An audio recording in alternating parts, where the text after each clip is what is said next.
Hi there traders, this is Steve Miley for FX Explained, and this is another macro watch. And here we're going to do a little bit of a look at into this week, look at what's really influenced markets last week and then seeing what we've got coming up ahead.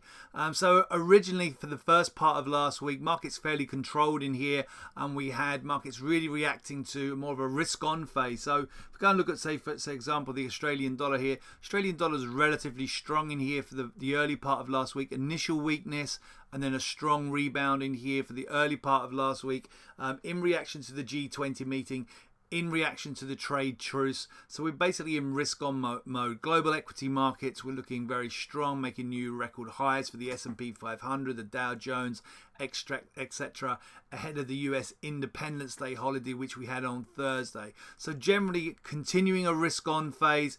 Equity market strong, Australian dollar strong here, New Zealand dollar was strong. Go and take a look at the New Zealand dollar strengthening here, dipped and then rebounded. So we had general strength in here across the board for risk currencies and also for equity markets. And then we had the US employment report on Friday, which generally saw across the board a strengthening of the US dollar. The non-farm payroll report in here, the NFP report, stronger than expected, 224,000 with expectations for the market coming in around 140, 150, 160. So 224, much stronger than expected.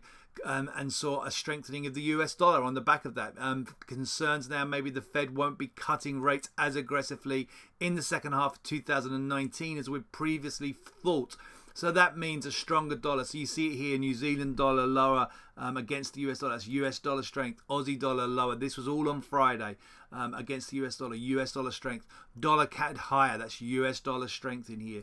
Pound dollar lower on Friday, euro dollar lower on Friday. So this is all dollar strength, and dollar yen higher, strong rally in dollar yen. So dollar strengthening across the board. And what happened for the equity markets? Where initially this was the data release in here. This is the 1:30 data release UK time. Sell off in here for the S&P 500 initially. Concerns that the Fed won't be as dovish. Yeah?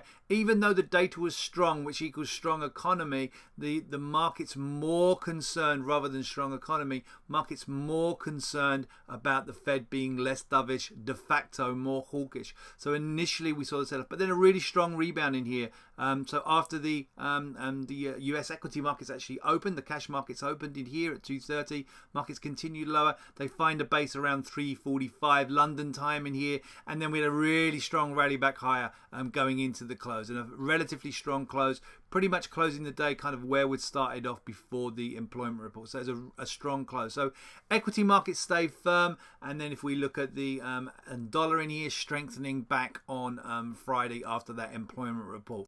So we're now going to take a look and turn our attention to the macroeconomic data that we have and the speakers we have coming up for this week commencing the 8th of July. On Monday, it's a fairly light calendar in here, taking a look at the calendar. So Monday we start off, really it's going to be the German data in here, and probably the standout is the industrial production data.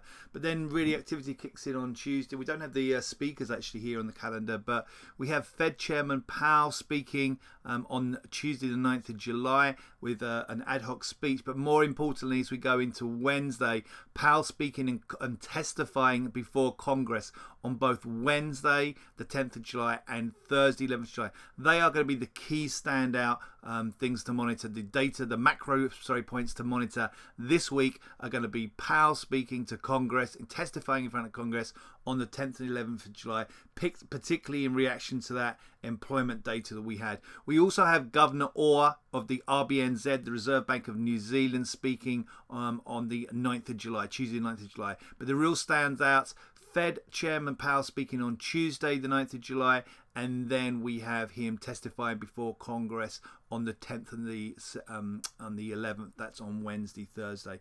Back to the data front now here on the calendar. What else do we have to look forward to? Well, we have GDP in here, UK GDP, and then also industrial output manufacturing data on Wednesday. That's going to be important to monitor. And also ahead of that, we do get actually Chinese CPI data, so we're going to be watching out for that. Further on, if we go down, we're going to be watching out for on Thursday German CPI data and also US CPI data as well in here, down here. US CPI data, going to be keeping an eye out for that. And finally, at the end of the week, it's a fairly quiet into the week. On Friday, we do get Chinese trade report. We do get a Chinese trade report, so we're watching out for that. So yeah, but the real standouts, as I said, on the macro data side, on the macro and data side in here, are going to be the speaking engagements of Powell on Tuesday, Wednesday, Thursday, with the Wednesday, Thursday testimonies before Congress, the real standout. I'm going to wish all our watchers and all our readers a great trading week. This has been the Macro Watch. Come back to us soon. Bye.